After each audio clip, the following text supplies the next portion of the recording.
ഇക്കാര്യത്തിൽ നീ തർക്കിക്കേണ്ടതെന്താ? നമ്മുടെ കൂടെ ഇപ്പോ ഉള്ളത് കൃഷ്ണയല്ല, അതെനിക്ക് ഉറപ്പാ. അമ്മേ, ഹോസ്പിറ്റലിൽ ഞാൻ ഉണ്ടായിരുന്നല്ലേ. കൃഷ്ണ തന്നെയാണ് നവീനെ പരിചരിക്കുന്നതും അവന്റെ കൂടെ ഉണ്ടായിരുന്നതും. കൃഷ്ണയ്ക്ക് നമ്മളോട് ഇങ്ങനെയൊക്കെ പെരുമാറാൻ പറ്റുമോ?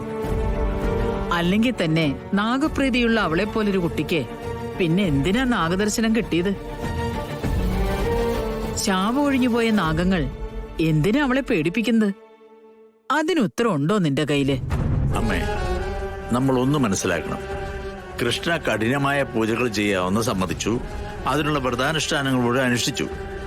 അപ്പോഴൊക്കെ കൃഷ്ണയുടെ മനസ്സിലുണ്ടായിരുന്നത് എങ്ങനെയെങ്കിലും ഈ കുടുംബത്തെ ശാപത്തിൽ നിന്ന് കരകയറ്റണം എന്ന് തന്നെയാണ്. അത് സംഭവിക്കുകയും ചെയ്തു. പക്ഷെ അതിനുശേഷം നടന്ന സംഭവം, നവീന്റെ ആക്സിഡന്റ്, ബെഡ്റൂമിൽ പാമ്പിനെ കണ്ടത്, അവളുടെ അതുവരെ ഉണ്ടായിരുന്ന ആത്മവിശ്വാസം ഇല്ലാതാക്കി. അതാ സത്യം. ഒരുപക്ഷെ ലോകത്ത് ഒരു കുടുംബത്തിനും ഇതുപോലൊരു അവസ്ഥ ഉണ്ടാവില്ല. കുടുംബത്തിലെ ഇളമുറക്കാരൻ ഒരാൾ കല്യാണം കഴിക്കുക, വധുവായിട്ട് ഒരു പെൺകുട്ടി കയറി വരിക, അതൊരാൾമാറാട്ടം ആയിരുന്നെന്ന് നമ്മൾ തിരിച്ചറിയുക. പക്ഷേ ഒന്നിനും പ്രതികരിക്കാനും പ്രവർത്തിക്കാനും ഒന്നും പറ്റാത്ത അവസ്ഥ. അതിനിടയിലാ ഇപ്പൊ ഈ പുതിയ സംഭവങ്ങള്. നവീന്റെ ജീവിതം നല്ല രീതിയിൽ മുന്നോട്ട് പോവുകയാണെങ്കിൽ നമുക്കിതൊന്നും ചോദിക്കേണ്ട കാര്യമില്ലായിരുന്നു. അമ്മയൊന്ന് സമാധാനിക്കേ.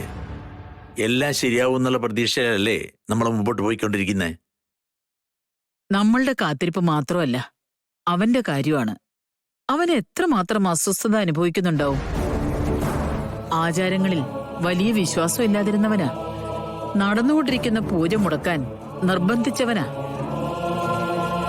എന്നിട്ട് നമ്മുടെയൊക്കെ വാക്ക്, കൃഷ്ണയുടെ വിശ്വാസം, അതൊക്കെ അവനെ പുറകോട്ട് മാറ്റി.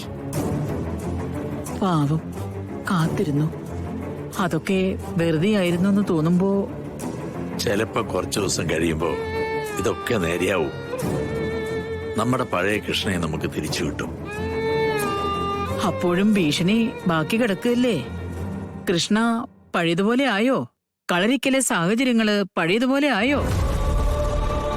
കൃഷ്ണയ്ക്ക് പകരം ഗാഥ ഇവിടെ കൊണ്ടാക്കിയില്ലേ സിത്താര? ഇതിനിടയിൽ പലപ്പോഴും നമ്മൾ അറിയാതെ തന്നെ അത് സംഭവിച്ചിട്ടില്ലേ?